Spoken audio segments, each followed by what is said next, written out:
Shalom, selamat malam jemaat Tuhan yang terkasih. Kita berjumpa kembali dalam program Sebuah Keluarga yang khusus membahas mengenai pendalaman Alkitab. Dan pada malam hari ini kita sama-sama akan belajar suatu topik yang saya beri judul, siapa yang memanggul salib, Yesus atau Simon. Ya, namun sebelumnya kita akan berdoa terlebih dahulu.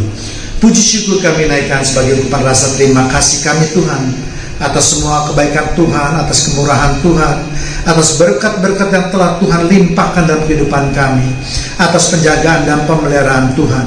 Engkau sungguh teramat baik Tuhan. Malam ini kami mau buka hati dan pikiran kami untuk mendengarkan sebagian daripada kebenaran firman-Mu. Biarlah Tuhan Roh Kudus yang mengurapi kami semua, agar kami lebih mengerti akan kehendak-Mu ya Bapa.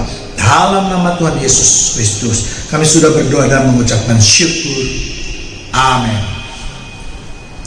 Ada sebagian orang di luar Kristen yang mempertanyakan mana yang benar, apakah Yesus sendiri yang memanggul salibnya atau Simon dari Kirene. Ya, hal tersebut tidaklah aneh karena mereka hanya membaca tulisan yang terdapat di dalam suatu ayat ya dalam Alkitab tanpa mengerti secara baik mengenai apa yang hendak disampaikan oleh penulis kitab Injil. Tentu untuk mengerti suatu ayat tidak bisa kalau kita hanya bergantung kepada ayat tersebut. Ya, mereka senang mempertentangkan ayat yang satu dengan ayat yang lain untuk menyerang keimanan kita. Ya, kalau mereka menemukan ada ayat yang satu yang tidak sesuai, lalu mereka bisa seenaknya menafsirkan sesuai dengan kehendaknya sendiri. Apalagi niatnya memang bukan untuk mencari suatu kebenaran, sehingga mereka cepat-cepat mengambil kesimpulan bahwa di dalam Alkitab terdapat kontradiksi di antara ayat-ayatnya. Bahkan lebih jauh lagi mereka mengatakan bahwa Alkitab bukanlah firman Tuhan, Alkitab tidak sempurna, Alkitab banyak kesalahan dan seterusnya ya. Sebagai orang percaya, tentu kita tidak boleh langsung percaya begitu saja hanya karena mereka menunjukkan suatu ayat ya.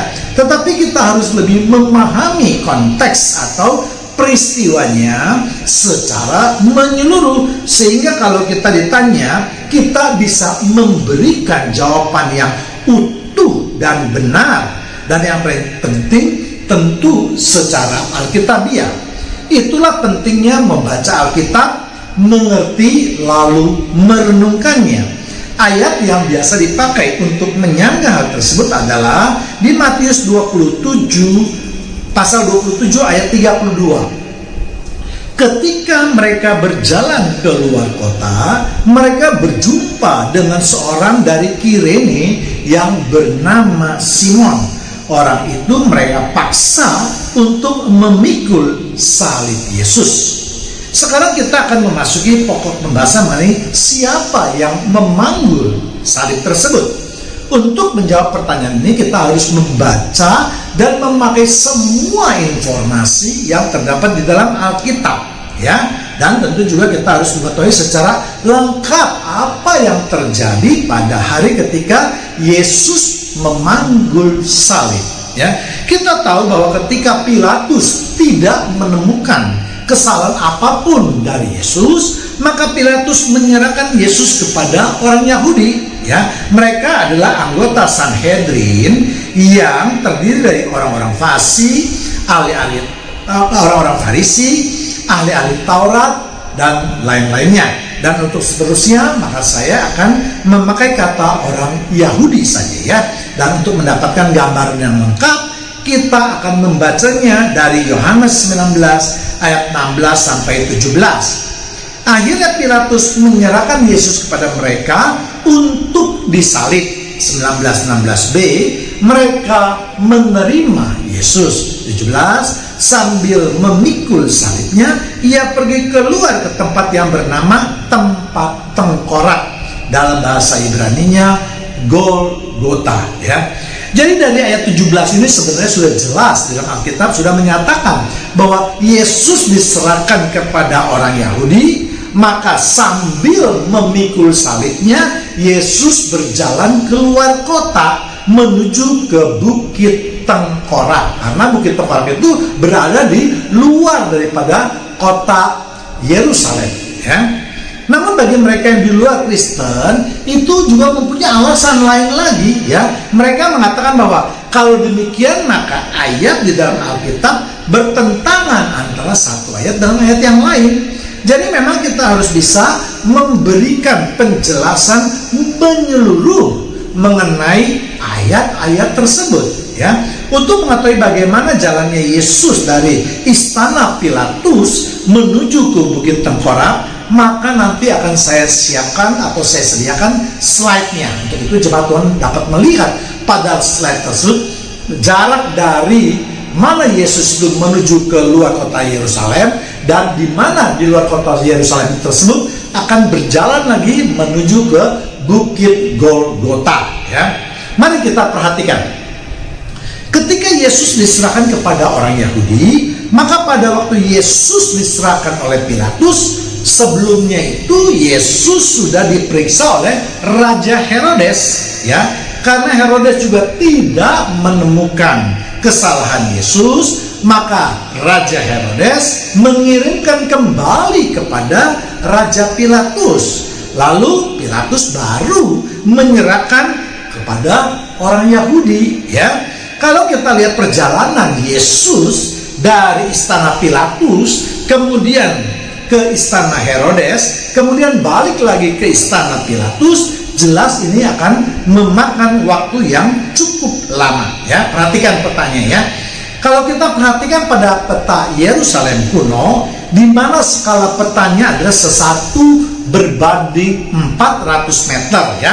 Dan hal ini dapat kita lihat di kolom paling kanan, ya. Di atasnya ada tulisan, itu adalah skalanya. Maka jarak antara istana Pilatus, yaitu yang disebut dengan Benteng Antonia, yang terletak di bagian utara dari kota Yerusalem, ya, yang saya beri tanda centang merah. Sedangkan benteng Raja Herodes adalah pada bagian tengah kota Yerusalem, juga saya beri centang merah, ya.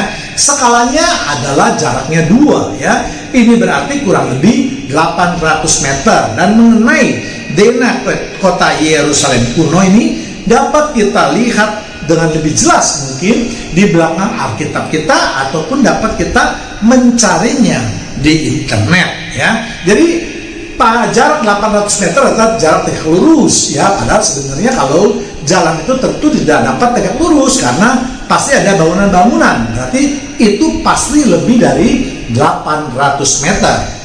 Jadi kalau pagi-pagi Yesus dari rumah Kayafas kemudian diserahkan kepada Pilatus, itu mempunyai skala 3, ya. Artinya 3 kali 400 berarti 1200 meter. Kemudian dari Pilatus ke istana Herodes mempunyai jarak 800, ya, tadi yang sudah saya katakan. Lalu kembali lagi ke Pilatus, berarti 800 meter lagi. Ini berarti Yesus dan rombongan orang Yahudi telah menempuh jarak kurang lebih 800 ditambah 1200 ditambah 800 sama dengan 2800 meter atau 2,8 kilometer.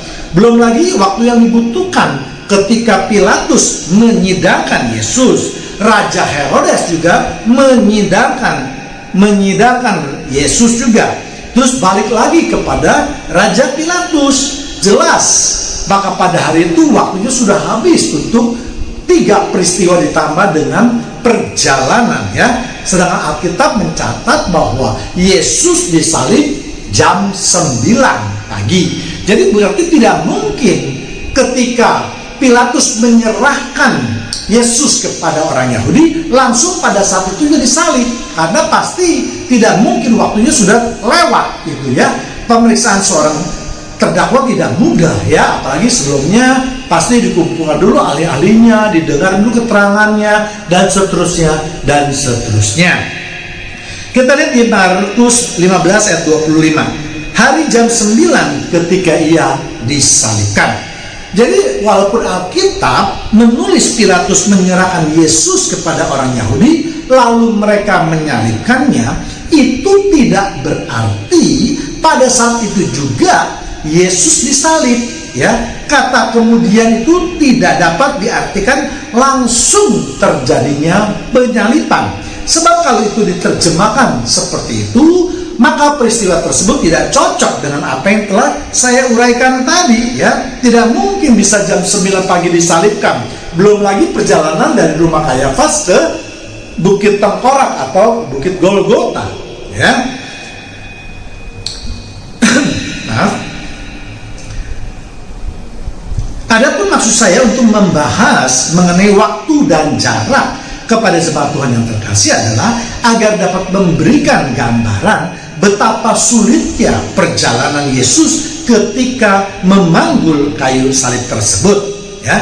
Jadi peristiwa yang cocok adalah ketika Pilatus menyerahkan Yesus kepada orang Yahudi, karena waktu itu sudah sore atau sudah agak sore, akhirnya Yesus kembali harus dibawa dulu ke rumah Kayafas, ya. Seperti Kayafas karena pada waktu itu bertindak sebagai imam besar, sama seperti pertama kalinya ketika Yesus ditangkap, maka Yesus juga ditempatkan di rumah imam besar yaitu Kayafas, ya. Setelah keesokan harinya, pagi-pagi benar, Yesus baru memanggul salibnya dari rumah Kayafas menuju ke Golgota, ya. Perhatikan denahnya, ya. Kalau kita perhatikan jarak antara rumah Kayafas dengan pintu luar kota Yerusalem yang dikenal dengan nama pintu gerbang ikan, dalam peta itu skalanya adalah 4, ya, dari angka 3 sampai 6 atau 6 sampai 3, ya. Atau 4 kali 4 berarti 1600 meter, ya. Jadi Yesus sudah memanggul salibnya sejauh 1,6 km. Itu kalau ditarik garis lurus, bahkan mungkin bisa lebih, ya. Dapat kita bayangkan Yesus setelah disiksa, disesat, dicambuk dalam keadaan sangat lemah, berdarah-darah, masih harus memikul salib yang begitu besar, begitu berat, sejauh 1,6 km. Ya, jika Tuhan dapat membayangkan, kita saja mungkin yang sehat, kalau disuruh memanggil kayu salib yang besar dan berjalan sepanjang 1,6 km, itu sangat melelahkan, ya. Sedangkan jarak antara Bukit Golgota dengan pintu gerbang ikan skalanya adalah 1, yaitu kurang lebih berarti 400 meter. Jadi ketika Yesus sudah dalam keadaan lemah di luar daripada pintu gerbang ikan, sudah tidak sanggup lagi memikul salib, sudah jatuh terus-menerus, maka tentara Romawi akan berusaha untuk mencari seorang penggantinya. Karena bagaimanapun juga Yesus harus disalib di Bukit Golgota, dan tentara atau pihak Romawi tidak mau membantu menolong Yesus untuk memanggulkan salibnya, karena orang yang memanggul salib itu dikatakan orang yang terkutuk, orang yang harus dihukum berat, ya.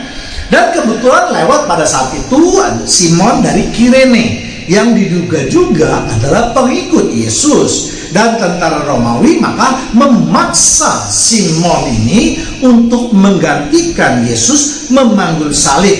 Tujuan tentara Romawi adalah jelas ingin mengingatkan kepada para pengikut Yesus bahwa untuk mengikuti Yesus itu mempunyai konsekuensi hukum, ya, karena pada waktu itu pengikut Yesus dianggap sebagai golongan sekte, ya. Matius 27 ayat 32 tadi, ketika mereka berjalan ke luar kota, mereka berjumpa dengan seorang dari Kirene yang bernama Simon.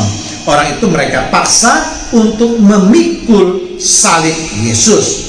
Jadi Alkitab dengan jelas mencatat bahwa pada waktu mereka berjalan keluar kota lah, bukan di dalam kota Yerusalem, di mana Yesus sudah memikul salibnya. Mereka baru berjumpa dengan Simon Petrus ketika ada di luar daripada kota Yerusalem atau di luar gerbang ikan tersebut. Dan untuk mendapatkan gambaran yang utuh tentang video kematian Yesus, maka jemaat Tuhan yang terkasih dapat mencari video saya yang lain yang saya beri judul Hari Wafatnya Yesus. Jadi dengan merangkaikan peristiwa tersebut, maka dapat kita ketahui kejadian secara utuh dan sebenarnya. Itulah pentingnya untuk mengerti apa yang tertulis dan apa maksud dari Alkitab tentang ayat-ayat yang tertulis di dalam Alkitab. Dengan demikian, kedua ayat tersebut tidak ada kontradiksinya sama sekali. Justru malah saling melengkapi antara satu yang dengan ayat yang lain. Ayat di dalam kitab Yohanes 19 itu menceritakan peristiwa ketika Yesus masih berada di kota Yerusalem dan memanggul salib. Sedangkan di kitab Matius 27 itu menceritakan ketika Yesus sudah sampai atau berada di luar kota, dalam keadaan yang sudah tidak mampu lagi untuk memikul salib. Lalu Simonlah yang menggantikan Yesus memikul salib tersebut menuju Bukit Golgota. Ya, demikianlah pembahasan mengenai siapa yang memikul salib Yesus. Ya, mari kita tundukkan kepala. Terima kasih Tuhan atas firman Tuhan pada malam hari ini. Biarlah firman Tuhan terus menguatkan iman percaya kami. Biarlah Tuhan Roh Kudus terus membukakan hati dan pikiran kami untuk menerima kebenaran firman Tuhan, agar kami dapat hidup sesuai dengan kehendak-Mu ya Bapa. Dalam nama Tuhan Yesus kami sudah berdoa dan mengucapkan syukur. Mari sama-sama kita katakan amin.